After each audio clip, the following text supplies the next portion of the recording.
अस्सलामु अलैकुम वरहमतुल्लाहि वबरकातुह। 22 जनवरी को राम मंदिर का उद्घाटन हुआ, इफ्तिताह हुआ। हम सब जानते हैं और पूरी दुनिया इसको जानती है।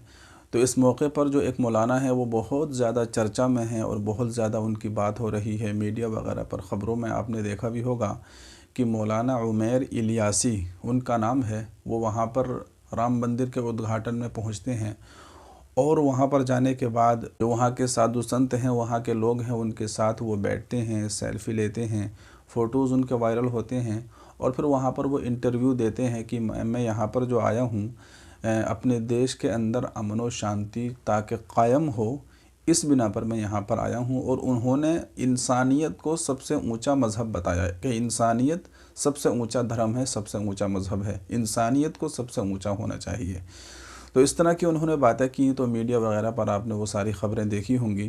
तो इस सिलसिले में दारुल उलूम देवबंद का एक फ़तवा भी है, वो भी मैं आप लोगों को बताऊंगा। लेकिन सबसे पहले देखिए, हम इस बात को जान लेते हैं कि कुरान मजीद में अल्लाह तबारक व तआला का इरशाद है, वला तावनु अलल इस्मि वल उद्वान, कि किसी भी गुनाह के काम पर मदद न करो।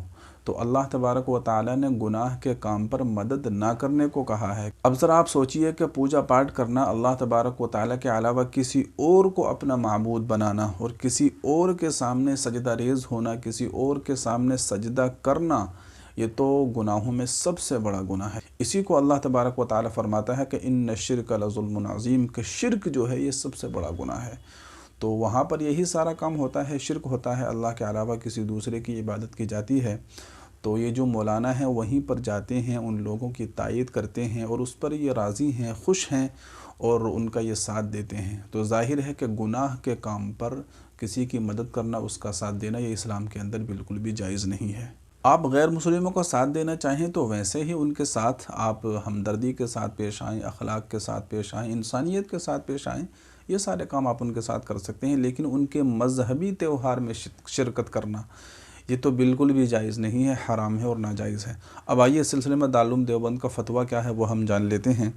देखिए, दारुल उलूम देवबंद की वेबसाइट पर है, किसी ने दारुल उलूम देवबंद से ये मालूम किया गैर मुस्लिमों के त्यौहार के बारे में। पहले आप सवाल देखिए। सवाल ये है कि मोहतरम मुफ्ती साहब, के गैर मुस्लिम पहचान वालों को उनके त्योहारों के मौके पर या दूसरे किसी मौके पर ऐसा कहना या मैसेज करना कि मेरी नेक तमन्ना तुम्हारे साथ है और नीयत ये हो कि अल्लाह ताला तुमको ईमान नसीब फरमाए, दुरुस्त है? ये लोग हमारी ईद के मौके पर बड़े एहतमाम से मुबारकबाद देते हैं। तो ये सवाल किया गया। अब देखिए इसका जवाब देखिए।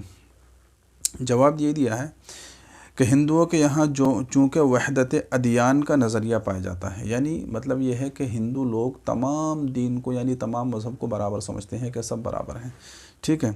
इसलिए वो लोग इस्लामी त्योहारों के मौके पर मुसलमानों को खूब दिल खोल कर मुबारकबाद देते हैं। लेकिन मज़हब इस्लाम में सिर्फ़ इस्लाम ही हक़ और सही मज़हब है, बाकी तमाम मज़ाहिब बातिल हैं। इसलिए मुसलमानों के लिए कोई ऐसा काम जायज़ नहीं जिससे गैरों के किसी मज़हबी चीज़ की ताज़ीम और तकरीम या उसकी तारीफ़ वग़ैरह लाजिम आती हो, बल्कि इस तरह की चीज़ों में कुफ्र का अंदेशा होता है। इसलिए मुसलमानों के लिए जायज़ नहीं कि वो होली या दिवाली के मौके पर गैर मुस्लिमों को मुबारकबाद दें। इसमें बहुत एहतियात की ज़रूरत है। अलबत्ता अगर सख्त मजबूरी की सूरत हो, मसलन कोई ऐसा कारोबारी साथी या मातहत मुलाजिम या कंपनी का मालिक है कि अगर इस मौके पर उससे मसर्रत का इजहार न किया जाए तो उसकी जानिब से ज़रर या नुकसान का अंदेशा है, या मालिक या मुल्क में मज़हब की बुनियाद पर मुनाफरत यानी नफ़रत फैलाने वालों के लिए मज़ीद नफ़रत फैलाने का मौका मिलेगा, तो ऐसी मजबूरी में मुजमल अल्फाज कहने की गुंजाइश होगी। मसलन यूँ कह दिया जाए कि मेरी नेक तमन्ना तुम्हारे साथ है और नीयत ये हो कि अल्लाह ताला तुमको ईमान नसीब फरमाए। त्यौहार वगैरह की ताज़ीम या तारीफ़ वगैरह हरगिज़ मकसूद ना हो तो शरअन इंशाअल्लाह इसकी गुंजाइश होगी। तो देखिए, दारुल उलूम देवबंद का फ़तवा आपने देखा, तो इसका ख़ुलासा क्या निकला? इसका ख़ुलासा यही निकला कि जो गैर मुस्लिमों के मज़हबी त्यौहार होते हैं, जैसे होली है, दिवाली है या उनके मंदिर का उद्घाटन है, उनके मज़हबी त्यौहार हैं, यानी इस्लाम के अंदर ये जायज़ नहीं है। ऐसे त्योहारों के मौके पर शामिल होना तो दूर की बात, उनको मुबारकबाद भी देने की गुंजाइश नहीं है, मुबारकबाद भी आप नहीं दे सकते। लेकिन हाँ, मुबारकबाद अगर मजबूरी हो, जैसा कि हम हिंदुस्तान में रहते हैं तो यहाँ पर सारे लोग मिलकर साथ में रहते हैं, या कहीं आप काम करते हैं, कोई आपका मालिक है जिस मालिक के पास आप काम करते हैं, वहाँ पर आप जॉब करते हैं, तो फिर आप उसको डायरेक्ट मुबारकबाद नहीं दे सकते कि आपको होली मुबारक हो, दिवाली मुबारक हो, या आपको आपके राम मंदिर का उद्घाटन ये मुबारक हो। ایسے آپ مبارکباد نہیں دے سکتے. اگر مبارکباد دینی ہی ہے تو اس طرح سے آپ دے سکتے ہیں کہ میری نیک تمنائیں آپ کے ساتھ ہیں، اور آپ کے دل میں ارادہ یہ ہونا چاہیے کہ اللہ تعالیٰ آپ کو ایمان کی دولت نصیب فرما دے. تو یہ دل میں آپ کی نیت اور تمنا ہونی چاہیے.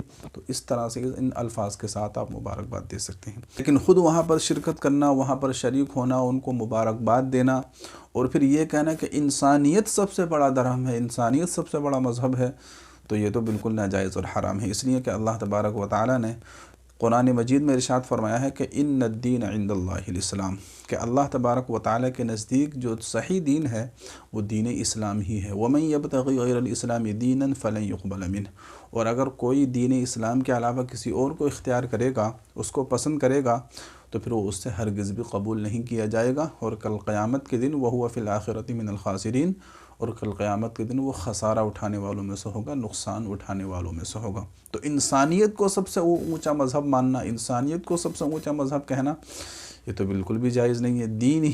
دین اسلام ہی سب سے اونچا مذہب ہے، برحق مذہب ہے، اور سب سے سچا مذہب ہے. تو یہ اس سلسلے میں 2-4 باتیں تھیں جو مجھے آپ لوگوں سے بتانی تھیں. تو آپ کا اس ویڈیو کے بارے میں کیا کہنا ہے؟ اپنی رائے کا اظہار کمنٹ باکس میں ضرور کیجئے گا، اور اس ویڈیو کو زیادہ سے زیادہ شیئر کیجئے. السلام علیکم ورحمۃ اللہ وبرکاتہ.